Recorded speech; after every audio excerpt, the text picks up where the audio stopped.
Lucas capítulo 2, do verso 41 em diante, diz assim a palavra do Senhor. Ora, anualmente iam seus pais a Jerusalém para a festa da Páscoa. Quando ele atingiu os 12 anos, subiram a Jerusalém, segundo o costume da festa. Terminados os dias da festa, ao regressarem, permaneceu o menino Jesus em Jerusalém, sem que seus pais o soubessem. Pensando, porém, estar ele entre os companheiros de viagem, foram caminho de um dia, e então passaram a procurá-lo entre os parentes e os conhecidos, e não o tendo encontrado, voltaram a Jerusalém à sua procura. 3 dias depois, o acharam no templo, assentado no meio dos doutores, ouvindo e interrogando-os. E todos os que o ouviam, muito se admiravam da sua inteligência e das suas respostas. Logo que seus pais o viram, ficaram maravilhados. E sua mãe lhe disse: Filho, por que fizeste assim conosco? Teu pai e eu, aflitos, estamos à tua procura. Ele lhes respondeu: Por que me procuráveis? Não sabias que me cumpria estar na casa de meu pai? Não compreenderam, porém, as palavras que lhes dissera. E desceu com eles para Nazaré, e era-lhes submisso. Sua mãe, porém, guardava todas essas coisas no coração. E crescia Jesus em sabedoria, estatura e graça diante de Deus e dos homens. Sem dúvida nenhuma, uma das figuras mais interessantes na Escritura Sagrada é a figura da criança. A Bíblia vai dizer que nós devemos ser como crianças, que têm singeleza de coração, humildade e que desejam até, estar perto de Cristo Jesus. Certa vez, quando tentaram impedir, Jesus falou: não, deixar vir as crianças, porque dos tais é o reino dos céus. A palavra do Senhor diz que nós devemos ser pessoas sem malícia, como as crianças, ter um coração leve. A criança é assim, a criança fala o que pensa, e às vezes nos deixa até um pouco embaraçados, porque o que vem na cabeça dela, ela fala. Eu já vi criança em festa de aniversário, ao receber um presente, abrir todo entusiasmado o presente, e era uma roupa, e ela olhou para a pessoa que tinha dado o presente e disse: a roupa eu não quero brinquedo, E os pais ali ficam numa situação constrangedora, Então a criança, ela é assim. Mas a Bíblia vai dizer, por um outro lado, que nós devemos tomar cuidado quando nós pensamos a fé cristã, para não sermos como crianças. Então existe esse equilíbrio bíblico. Por um lado, a singeleza de coração, a simplicidade, mas por outro lado, a inconstância.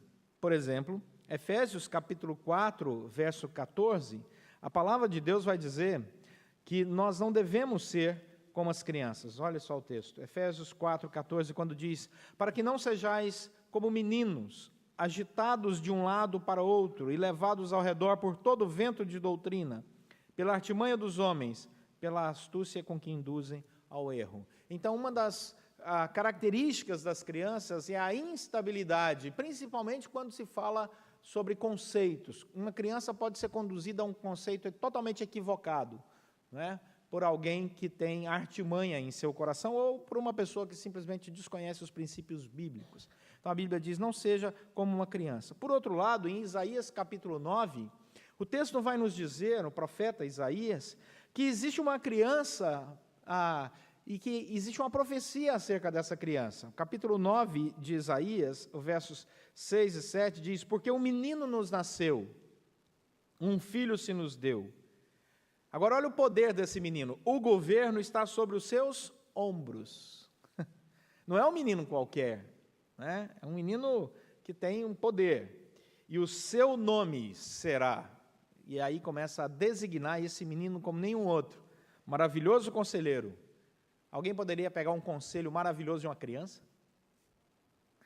Quando essa criança tem uma outra característica, ela é Deus forte, ela é o Pai da eternidade, é o príncipe da paz. É esse menino que agora nós vamos encontrar em Lucas, no capítulo 2. É esse menino prometido lá pelo profeta Isaías. Então ele é um menino diferente dos outros, porque ele é o rei dos reis, Senhor dos senhores. E é esse encontro surpreendente com esse menino Jesus é que faz com que toda a vida seja repensada na perspectiva do sobrenatural que invade o natural, do Deus que quebra todos os conceitos, todos os preconceitos humanos e todas as estratégias diabólicas, e se apresenta como um menino. E eis que esse menino é o Senhor Jesus. E é interessante porque esse menino vem para anunciar poder e para anunciar o seu propósito. É isso que o texto vai nos dizer. Ele tem poder, Isaías vai dizer, e ele tem um propósito. Ele tem poder porque ele é o Deus forte, e ele tem um propósito, que é resgatar todo aquele que nele crê para uma nova vida, a vida de total reconciliação com o Senhor. Então, nesse texto, volta lá para Lucas capítulo 2, nós encontramos um Jesus surpreendente, porque ele é uma criança diferente. E algumas características dessa criança tomam conta do texto. A primeira característica muito interessante no contexto do texto, e eu quero gastar com vocês um tempinho só nos versos 46 e 47, mas o que chama a atenção no contexto, verso 41 em diante, é o fato de que essa criança aprove a Deus escolher pais para ela, e esses pais educam essa criança no caminho do Senhor. Tanto é que, no momento em que eles vão a Jerusalém, Jerusalém era uma cidade que tinha na época 25 mil habitantes, e nessa época da festa da Páscoa, ela chegava a ter 100 mil habitantes. Por isso que uma cidade que era pequena, 25 mil habitantes, uma cidade pequena, de repente se torna uma cidade difícil de encontrar uma criança, e eles demoram aí 2 dias de procura dentro da cidade ali. Um dia gastaram na caravana, 2 dias dentro da cidade, esse é o cálculo, né? E é interessante você dizer, mas uma cidade era pequena, como é que ele gastou tanto tempo? Porque ela estava povoada de pessoas que haviam se dirigido até ali para essa festa anual da Páscoa. Então nós temos ali 100 mil pessoas numa cidade pequena, imagina a confusão que era aquilo, e eles buscando uma criança. Mas essa criança tinha sido educada no caminho do Senhor. E uma coisa interessante é porque quando eles procuram e encontram a Cristo Jesus, eles acham a Jesus Cristo exatamente aonde a manifestação do poder desse menino vai começar a ficar evidente. Eles encontram Jesus, diz o texto, no templo. E não existe coisa melhor do que encontrar alguém que você está procurando no templo. Indica que essa pessoa já sabia o caminho, né? E quando eles entram no templo e encontram a Cristo Jesus, Jesus está sentado ouvindo os doutores, porque na ocasião desta festa, todos os doutores, todo mundo que entendia da palavra, se dirigia aos grandes nomes, os grandes expoentes da teologia, vamos chamar assim, estavam reunidos ali naquele templo, e era um lugar onde eles começavam a falar, era uma grande oportunidade para você ouvir a palavra de Deus, ouvir os grandes expositores, e eis que Jesus está ali. Então, a primeira coisa que nós percebemos é que o poder de Cristo Jesus é surpreendente no fato de que ele está no lugar certo, e o poder desse menino se manifesta na hora certa, no lugar certo, na casa de Deus, no templo. E ele manifesta para nós a sua graça e o seu conhecimento dentro do templo, porque ele tem a postura certa dentro do templo.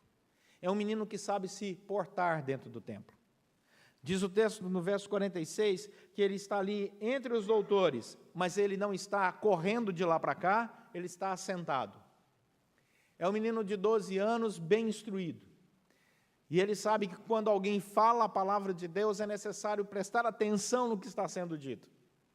E Jesus começa a manifestar o seu poder assentado. Ele não precisa chamar a atenção de outra forma, mas apenas com a sua postura. E é interessante porque Jesus vai chamar a atenção no seu ministério, num outro momento, no seu melhor discurso, vamos dizer assim, né? Você vai dizer, tudo que Jesus falou é fantástico. Sim, mas quando nós debruçamos sobre o Sermão do Monte, nós encontramos uma pérola.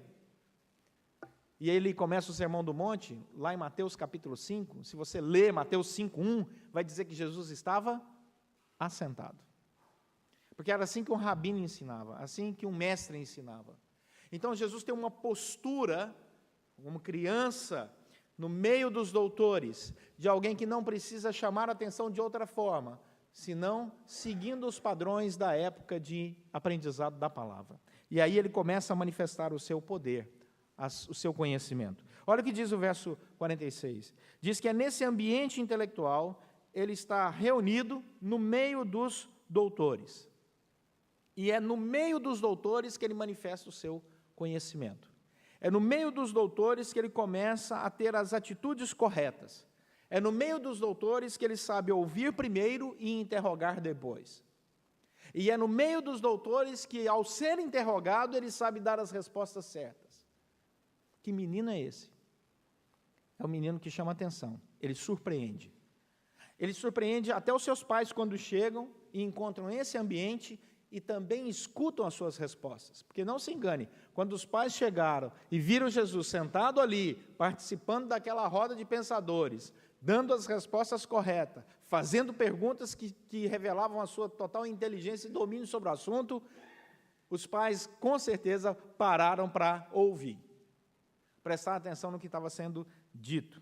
Então, esse Jesus poderoso, ele começa a mostrar o caminho que nós devemos aprender com ele, de manifestação de singeleza de coração, de firmeza doutrinária, de postura correta, de profundidade no ensino da palavra. E é isso que traz surpresa ao coração daqueles que encontram a Cristo Jesus naquele momento com 12 anos de idade. Com 12 anos de idade. Daí, versículo 47, vai dizer que Jesus começa a surpreender as pessoas com seu propósito que é claro. Diz o texto, no verso 47, que todos os que o ouviam muito se admiravam da sua inteligência.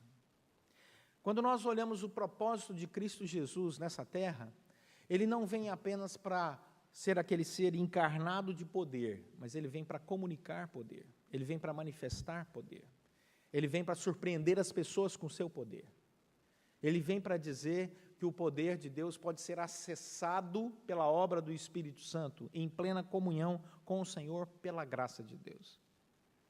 Então ele abre um novo horizonte, e o propósito de Deus então começa a se revelar a todos nós a partir do momento em que ele quer ser ouvido. Ele diz, eu tenho algo para falar, portanto, escutem. E ele vai dizer isso ao longo de todo o seu ministério, que bem-aventurados são aqueles que ouvem as palavras, mas não apenas ouvem, mas praticam. Essas palavras dele são transformadoras. Portanto, todos que estão ali não estão isentos de ser campo missionário desse menino. Esse menino tem uma mensagem para todas as pessoas. Não importa se as pessoas eram doutores no conhecimento da teologia, se eram simples passantes, né? Muitos foram atingidos por essa graça ao ouvir as palavras de Jesus Cristo. A ponto dos discípulos dizerem certa vez, para onde iremos nós? Só tu tens as palavras de vida. Então esse menino começa a querer ser ouvido, e ele não pede muita atenção não, ele só começa a falar, responder, perguntar. E todos que estão ali começam a ter uma resposta às palavras do menino Jesus. Lembre-se, estamos falando de um menino de 12 anos. Nós estamos falando do Jesus já adulto, inaugurando seu ministério, demonstrando sinais, prodígios e maravilhas. Estamos falando da surpresa de encontrar um menino de 12 anos, que responde às questões mais profundas dos corações daqueles que estavam ao seu redor, dentro do templo. Olha o que diz o texto, e eles se admiravam. Sabe o que significa essa palavra se admirar no grego? Espantar. É a palavra usada no grego para alguém que se assusta com algo que é fenomenal diante dele. Ele olha e fala, que coisa espetacular que é isso. Essa é a palavra admirar. Não é uma admiração do tipo, que beleza. É uma admiração de alguém que é impactado com o que vê e ouve. É uma admiração completa. Então, o menino Jesus Cristo, ele gera isso na sua audiência. As pessoas, ao ouvirem a Jesus Cristo, dizem, que coisa é essa?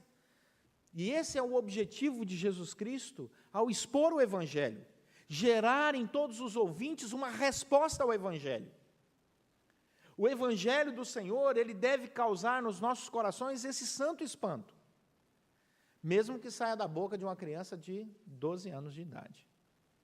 Porque não é o mensageiro, é a mensagem, é o conteúdo, é aquilo que está sendo comunicado. E é por isso que esse menino causa esse impacto aos corações. E diz o verso 47, que todos os que o ouviam, muitos se admiravam de duas coisas, da sua inteligência e das suas respostas.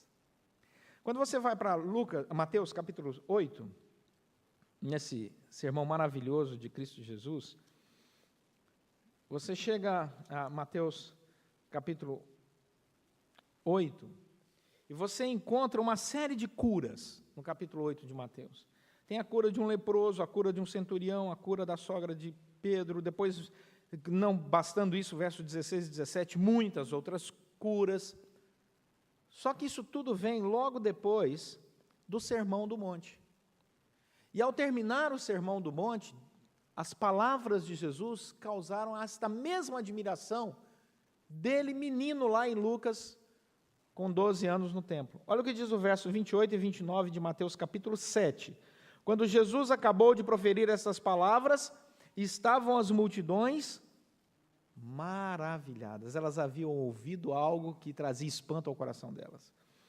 Maravilhadas. Do quê? Da sua doutrina. Não era dos sinais, não era dos milagres, não era das maravilhas, eles estavam maravilhados da sua doutrina. Da sua doutrina. Por quê? O versículo próximo responde. Porque ele as ensinava como quem tem autoridade, e não como os escribas, que eram pessoas que ensinavam, mas que não comunicavam o evangelho. Ele tinha autoridade para quando ele falava, as pessoas prestavam atenção e eram transformadas. Essa transformação vinha pela obra, sem dúvida nenhuma, desse poder de Deus manifestado aos corações por sua imensa graça. Então volta lá para Lucas capítulo 2. Duas coisas que nós encontramos: sua inteligência e as suas respostas. É interessante você perceber que há um jogo de palavra. A inteligência é algo que você pode ter guardado e não pode ser compartilhado. Você pode optar por ser uma pessoa inteligente e não compartilhar isso. Mas aqui no caso, Jesus não apenas detém a inteligência, ele compartilha. Porque a palavra do Senhor diz que nós devemos receber a palavra que nos transforma, e não reter essa palavra, mas compartilhar essa palavra com outras pessoas. Essa é a nossa obra missionária. A partir do momento em que nós abrimos os nossos lábios, as pessoas nos escutam, elas passam a ter acesso àquilo que nós já retivemos como palavra de Deus, e ao compartilharmos, abençoamos essas vidas. Então, qual é o grande impacto de Jesus Cristo aqui, que surpreende as pessoas? É o fato dele ser um menino de 12 anos, com tamanha inteligência, tamanha sabedoria, que ao compartilhar no meio dos doutores, dentro do templo, chama a atenção de todas as pessoas. E os seus pais agora estão olhando. Aí vem uma série de perguntas bem interessantes. A primeira delas é no verso 48. A pergunta de Maria é: filho, por que fizeste assim conosco? Como se Maria dissesse: olha, você fez uma arte. Não é? E nós estamos aqui te repreendendo. E é interessante porque ela diz: o teu pai e eu, aflitos, estamos à sua procura. E aí a resposta de Jesus é uma resposta com uma pergunta. E isso é uma tradição rabínica. Um rabino não responde, ele faz sempre uma pergunta para a sua pergunta. Você pergunta para ele: está chovendo lá fora? Ele não responde, está ou não. Na tradição rabínica ele diz: por que você está com frio? Você insiste: está chovendo lá fora? E ele volta a perguntar: por que você não anda com guarda-chuva? Meu Deus, eu só estou perguntando se está chovendo ou não. Dá para responder? Mas na tradição rabínica isso não acontece. Ele sempre responde com uma pergunta. E Jesus faz isso. Ele já dá os indícios do seu ministério. Olha só, a resposta dele é uma pergunta. O verso 49, por que me procuráveis? E ele completa com uma outra pergunta: não sabias que me cumpria estar na casa de meu pai? Vamos colocar as coisas nos devidos lugares. Eu estou aonde eu deveria estar, fazendo aquilo pelo qual vim fazer. Levar a palavra a todos e impactar as pessoas com a presença do Deus vivo, mesmo que ele esteja encarnado num bebê, ou numa criança de 12 anos, ou num homem já adulto de 30 anos, ou pregado numa cruz. Ele está entre nós, Emanuel, Deus conosco. E aí, verso 50, eles não compreendem as palavras que ele diz. Isso é uma característica do ministério de Jesus, porque as suas respostas em forma de perguntas são muito profundas para eles. E o verso 51 diz: e desceu com eles para Nazaré, e esse ser poderoso, que o governo está sobre os ombros, que é o maravilhoso conselheiro, o Deus forte, o príncipe da paz, diz o verso 51, era submisso aos seus pais, porque ele não rompe processos. Deus não quebra processos. Deus cumpre os processos. Nós vivemos uma humanidade que rompe processos, Deus não. Ele tem um projeto, e ele caminha nesse projeto, e ele vai paulatinamente construindo o seu projeto e respeitando os seus processos. Você olha a natureza criada por Deus, ela tem um processo. E Deus não rompe os processos, Ele mantém os processos da natureza. É algo espetacular. A fidelidade, o cuidado e a soberania de Deus. Isso nos dá segurança, certeza. Amanhã, pela graça de Deus, o sol nascerá. Não é fruto da razão humana, não é fruto do poder de grandes governos humanos. Temos um Deus que trabalha com processos. Amanhã o sol nascerá. Amanhã, no final da tarde, ele irá se pôr. Deus trabalha com processos. E isso nos dá segurança. Olharmos para a maneira como Deus rege o universo, isso deve gerar no nosso coração segurança. Versículo 52, ele termina: e crescia Jesus em sabedoria, estatura e graça diante de Deus e dos homens. A pergunta que nós devemos fazer para o texto é: qual o propósito desse texto? Qual a intenção do Senhor ao registrar o texto de Lucas aqui para nós? O que Deus queria deixar como mensagem para nós ao contar essa passagem? Por que não existe uma passagem dele aos 11 anos? Por que não existe uma passagem dele aos 12 anos? Por que não existe uma passagem dele posterior a essa? Por que ele não conta para nós se ele brincava com seus amigos? Por que o texto não conta para nós outras coisas? Ora, se esse texto está revelado, é porque aprove a Deus deixar esse texto aqui para que ele fosse para nós referência, ensino, segurança, bênção. Esse é o propósito do texto. E é nessa intenção que Cristo vem para nos surpreender. Deus vem para dizer que nós precisamos aprender a discernir na nossa própria vida poder e propósito. Poder e propósito. Essa criança, Jesus Cristo, vem para cumprir Isaías e dizer que Deus tem poder, que Deus tem propósito. E que a vida de um cristão também recebe, pela graça, a comunicação de um poder e de um propósito. Então, muitas vezes, nós entramos nos nossos embates, no nosso dia a dia, nas nossas questões, enfrentamos dificuldades nas nossas vidas, e nós nos sentimos fracos, e nós nos sentimos incapazes, e nós nos sentimos crianças, meninos num mundo mau. Mas Deus não nos chamou para sermos meninos agitados por qualquer vento de doutrina. Deus não nos chamou para sermos meninos agitados por qualquer vento de doutrina.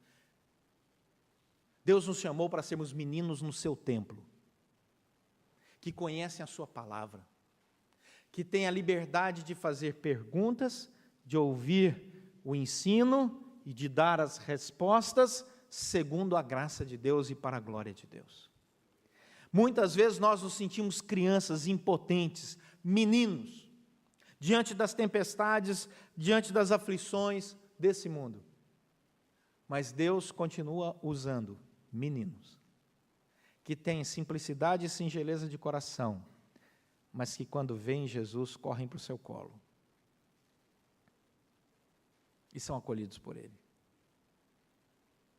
Portanto, nós devemos voltar a essa proposta de Deus nas nossas vidas e dizer: Senhor, muitas vezes eu me sinto menino, frágil, fraco,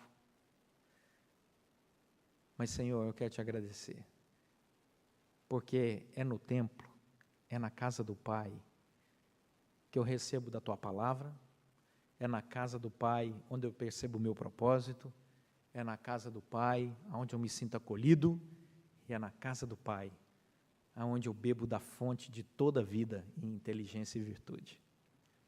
Portanto, sejamos sim como meninos. Deixemos toda a malícia que o mundo quer colocar na nossa mente de lado. Sejamos simples como os meninos, mas firmes, como nos deixou o exemplo o menino Jesus Cristo, para que possamos, como diz o verso 52, crescer na sabedoria e na graça e na estatura diante de Deus e de todos os homens. Porque o que Deus quer para nós é que cresçamos espiritualmente, cresçamos nos nossos relacionamentos, cresçamos na nossa missão, e que só podemos fazer isso se discernirmos, pela graça de Deus, o propósito e o poder de Deus em nós, através de nós, para a glória dele.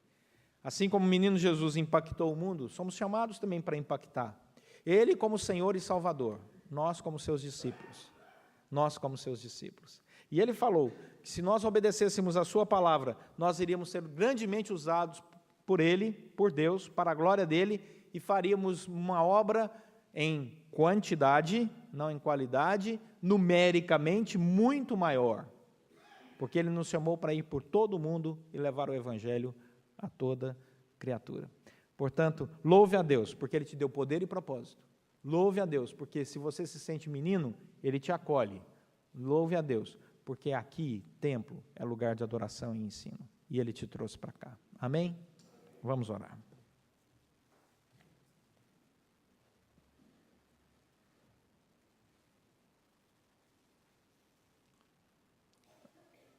Senhor, nosso Deus e Pai, muitas vezes nos sentimos agitados, inseguros, incapazes, pequenos diante desse mundo que nos cerca. Mas quando entramos pelas portas da Tua casa, nos sentimos instruídos, acolhidos, amados, e percebemos, ó Deus, que o Senhor nos edifica, nos ensina, nos capacita, e por isso somos extremamente gratos ao Senhor.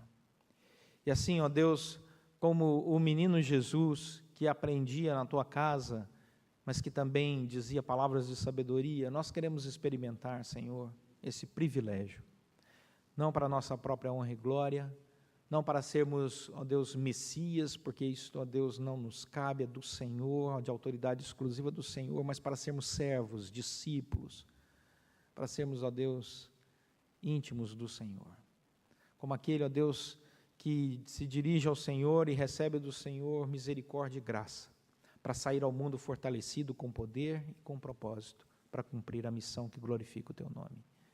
Por isso, Senhor, Tu que és o único Deus verdadeiro, soberano sobre todas as coisas, ó Deus, que possamos sentir a Tua boa mão nos conduzindo ao longo da nossa jornada, como o Pai que ama e protege os seus filhos.